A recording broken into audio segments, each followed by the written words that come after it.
Now, Dr. Zakir, on to the second category of people. We're talking about exemptions. Can you list or mention all of the different categories of people that are exempted from fasting during the month of Ramadan?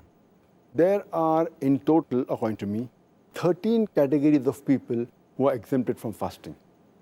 The first is if the person is an unbeliever, if he is a non-Muslim. Number 2, if he or she is a minor. Number 3, if the person is insane. Number 4, if it's a lady and she is menstruating, she need not fast. Number 5, if she has her postnatal bleeding, she's exempted from fasting. Number 6, if she's pregnant, then she's exempted. Number 7, if she's breastfeeding, she's exempted. Number 8, if the person is ill or is sick, he or she is exempted. Number 9, if the person is disabled. Number 10, that if the person is very elderly, has reached a very old age.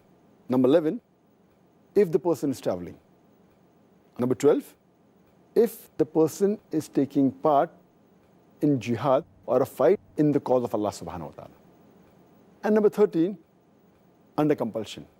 Under compulsion, if someone forces and if the person doesn't fast, he or she is exempted. These are, in short, the 13 categories in which a person is exempted from fasting.